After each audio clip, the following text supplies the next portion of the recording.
Hi, welcome back. Dr. Crippen now. Really notorious murderer. For nearly 100 years, the name of Dr. Crippen's been synonymous with cold-blooded killing. Married Crippen was having an affair with his secretary, Ethel Leneve. The couple just vanished, and police claim to have found the body of Crippen's wife, Cora, who was actually a music hall singer, hidden in the cellar of their home in Camden Town.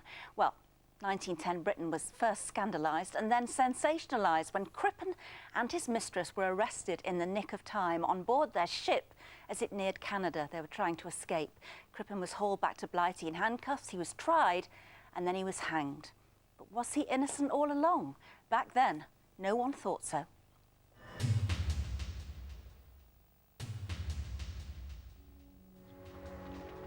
Thousands gathered to see them brought back to England to be hauled up in court.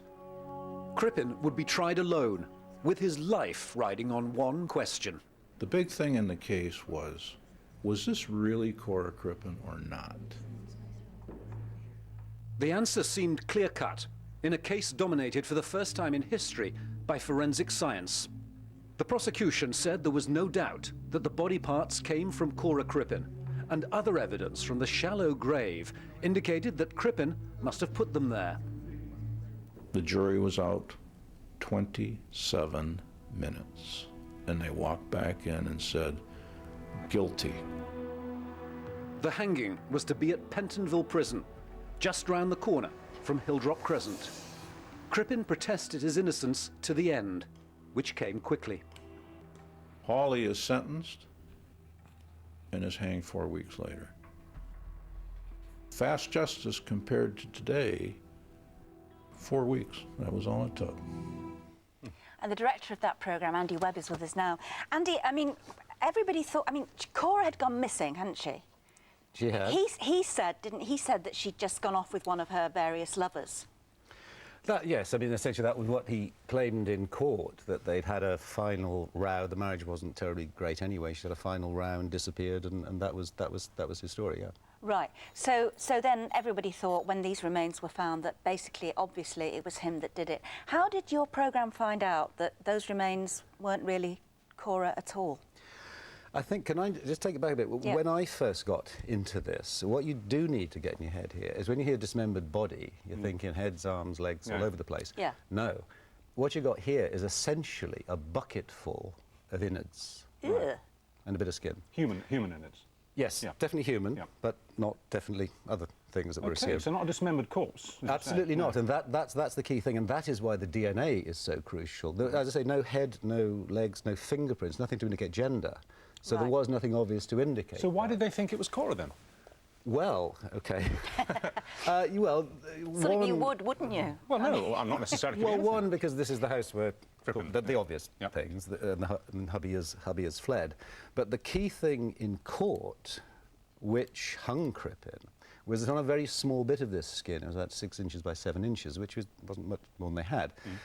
The pathologist, Bernard Spilsbury, identified what he said was an abdominal scar, which precisely matched one that Cora Crippen was known to have from her medical records. Okay. Well, and leaping on somewhat here, but what we have proved is of enormous interest in that case, because if it is not only not Cora Crippen, it's not even a woman, you ask yourself, well, isn't that a coincidence that the pathologist finds a scar which would have matched if it had have been? And the DNA evidence which you've now acquired and tested almost to destruction is that this wasn't a relative of Cora's. You've done some DNA comparisons. It wasn't Cora. It wasn't Cora at all. It was a man. Absolutely. It was a bloke.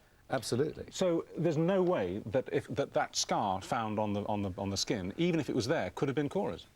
Well, it certainly wasn't Cora's because we know the tissue tested wasn't Cora's, because we know it wasn't, so it couldn't have been Cora's. So, and the question then arises, why were they so certain that it was a scar that would have been there if it had been Cora? If He was a very famous pathologist, wasn't he? Bernard Spilsbury. Indeed, yes, he was. So, I mean, are you saying that he was, to put it bluntly, bent? Well, I'm not, as a what right have I as a director to say anything? I mean, there's a very distinguished legal expert who's studied Spilsbury at length in our programme, Andrew Rose, lawyer, defence barrister, appeared in a lot of big trials. He's identified at least, I think it's 6 or 7 cases of Spilsbury's that he says are thoroughly dodgy. So this brings us almost to the present day. We've had so many cases of forensic evidence being presented to courts, convicting people, women being sent to jail for murdering their babies, and that evidence has been overturned. In those days, they got hanged. Well, OK, there's the other factor which is fascinating in this documentary, which is the role of the police. Now the police pursuing Crippen were really the same team that had failed to catch Jack the Ripper, weren't they? They were utterly the same team. The Chief Inspector in charge, Walter Dew, had literally, because you've got to remember here, 1910, you're less than 20 years, in fact, from the last of the Ripper's killings. You've got to remember that. Walter Dew had begun his career as a bobby on the beat in Whitechapel. Right. He was actually the first cop on the scene at the Ripper's last victim. So, you know, maybe one is putting two and two together here, but certainly the Ripper chain of killings was the Met's biggest ever humiliation, I think, without a doubt. And the Crippen case was a sensation in the newspapers. Crippen was, and his girlfriend were arrested because, for the first time, because of a telegram which was sent from ship to shore, alerting the police that Crippen was on board, the wanted man. So really, the police couldn't fail. They had to get a conviction on this. If they failed on this one, it would just be a disaster for them. I think that's absolutely true. Yeah. One fascinating bit in the show, which I like, because it's not just DNA, which is in itself, I think, is pretty sensational. But we also go into documentary evidence at the National Archives. There's a brilliant document there. Who was Home Secretary at the time of this? Winston Churchill. Winston Churchill. So which half-American ex-journalist would be kind of interested in this sort of a story? And you've got Winston Churchill.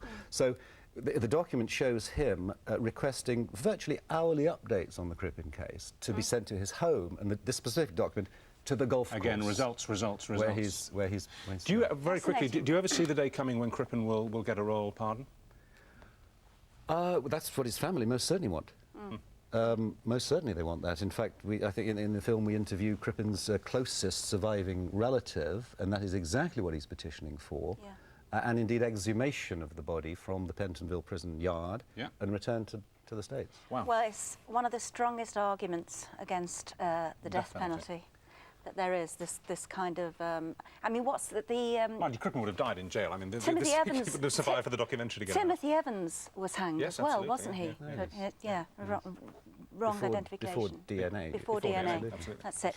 Andy, thank you very much indeed. Thank you, Andy. That documentary was Dr. Crippen Innocent Revealed. It's on 5 tonight and it's on at 8 o'clock.